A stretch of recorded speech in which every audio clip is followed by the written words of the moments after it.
नमस्कार दोस्तों। तो कैसे हैं आप सब। स्वागत है आपका हमारी एक बिल्कुल नई वीडियो में, जहां हम आपको बताने जा रहे हैं कि अगर दुनिया में परमाणु युद्ध छिड़ जाए तो क्या सूरज हमेशा के लिए छिप जाएगा। तो बिना टाइम खराब करे वीडियो करते हैं शुरू।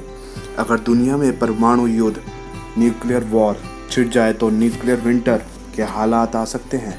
इसमें सूरज धूल और धुएं से ढक जाएगा और पूरी दुनिया में गहरा अंधेरा छा जाएगा। जापान के हिरोशिमा नागासाकी पर परमाणु विस्फोटक atomic bombing of Hiroshima and Nagasaki को 70 साल से ज़्यादा वक्त हुआ। अब भी वहाँ की पीढ़ियाँ पर इसका असर बीमारियों के रूप में दिखाई दे रहा है। यूनाइटेड नेशंस के मुताबिक अब दुनिया में 22,000 से ज़्यादा परमाणु हथियार हैं। परमाणु शक्ति रखने वाले कई देशों के बीच नॉर्थ कोरिया लगातार अपना न्यूक्लियर पावर बढ़ा रहा है। अब कोरोना के चलते जिस तरह का माहौल बना है उसमें लड़ाई छिड़ने की आशंका से पूरी तरह इनकार नहीं किया जा सकता। वैसे ये लगभग नामुमकिन ही है कि देश न्यूक्लियर पावर का इस्तेमाल करेगा, लेकिन तब भी कोई देशों की आक्रामकता के चलते यूएन इस बात की चिंता जता रहा है। जानते हैं क्या हो सकता है अगर न्यूक्लियर युद्ध छिड़ जाए और परमाणु बम का रेडिएशन कितना खतरनाक हो सकता है। तो जानते हैं हमारी इस वीडियो में, क्या दुनिया पर न्यूक्लियर युद्ध का खतरा हो सकता है। इस बारे में स्वीडन इंस्टीट्यूट ऑफ टेक्नोलॉजी में साइंस और तकनीक के प्रोफेसर एलेक्स वेरस्टेन साफ कहते हैं कि हाँ, ये हो सकता है। यूएस टुडे की रिपोर्ट में एलेक्स मानते हैं कि देश अगर खुद को परमाणु शक्ति से मजबूत कर रहे हैं तो इसके पीछे वजह यही है कि ज़रूरत पड़ने पर वह कोई धमकियां न देकर उनका उपयोग भी कर सकते हैं। जब तक परमाणु हथियार हैं तब तक उनसे युद्ध का डर बना रहेगा। जानते हैं परमाणु बम गिरने से पहले कुछ मिनटों में क्या होता है।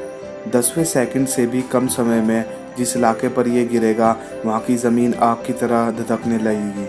इसमें इतनी गर्मी होती है जिसकी तुलना किसी भी चीज़ से नहीं की जा सकती। चारों ओर सफ़ेद तेज चमक पैदा हो सकती है जो आंखों से देखी तक नहीं जा सकती। वैसे विस्फोट के 3 मुख्य असर होते हैं। पहला, आग से भी ज़्यादा तेज़ गर्मी में स्किन का झुलसना और मौतें। दूसरा और बेहद खतरनाक असर होता है रेडिएशन का। ये दिखाई नहीं देता, लेकिन सैकड़ों हज़ारों मौतें तुरंत हो जाती हैं। शरीर पर न्यूक्लियर रेडिएशन का क्या असर होता है। न्यूक्लियर बम से जो रेडिएशन निकलती है उसे आयोनाइजिंग रेडिएशन कहते हैं। इस बारे में नेशनल कैंसर इंस्टीट्यूट के रेडिएशन एक्सपर्ट स्टीव साइमन बताते हैं कि इस रेडिएशन से गामा किरणें निकलती हैं। वे एक्सरे की तरह ही होती हैं, लेकिन उससे कई गुना ज़्यादा खतरनाक होती हैं। ये शरीर के जिस भी हिस्से पर पड़ती हैं सीधे उसकी आंतरिक संरचना में बदलाव लाने लगती है, चाहे वो स्किन हो, अंदरूनी अंग हो या फिर हड्डियाँ। इंसानों पर असर डालने के साथ गामा किरणों का असर पेड़ पौधों, पशुओं और पानी के स्रोतों पर भी होता है। एक बार इनमें पहुंचने के बाद इसकी चेन शुरू हो जाती है जो गंभीर नुकसान पहुंचाती है। हाइड्रोजन बम क्या होता है और कैसे ये परमाणु बम से अलग है।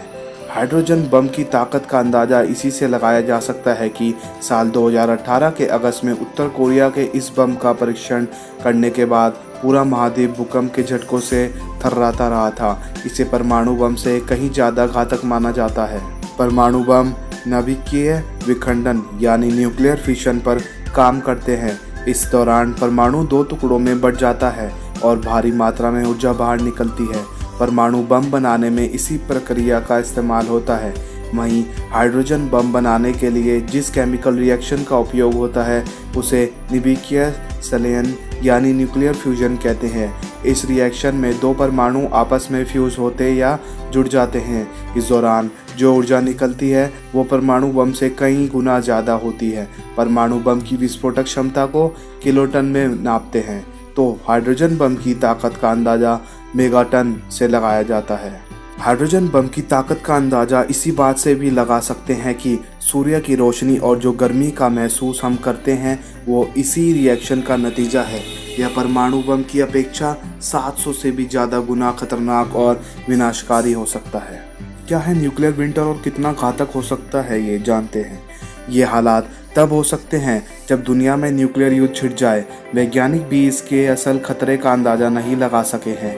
माना जाता है कि इससे दुनिया में इतनी गर्मी और धूल पैदा होगी कि आसमान धूल से भर जाएगा।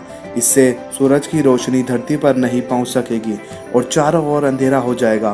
तापमान अचानक एकदम गिर जाएगा और पेड़ पौधे, पशु, इंसान सब मरने लगेंगे। अमेरिकन कॉस्मोलॉजिस्ट कार्ल सैगन ने साल 1983 में न्यूक्लियर विंटर के बारे में बात की थी। हालांकि ये हाइपोथेसिस ही इतनी भयानक है कि इस पर वैज्ञानिक तक बात या काम करने से बचते हैं। तो अगर आपको हमारी वीडियो अच्छी लगी हो तो लाइक करें, चैनल को सब्सक्राइब करें। मिलते हैं अगली वीडियो में, तब तक के लिए स्टे होम, स्टे सेफ। जय हिंद, जय भारत, धन्यवाद।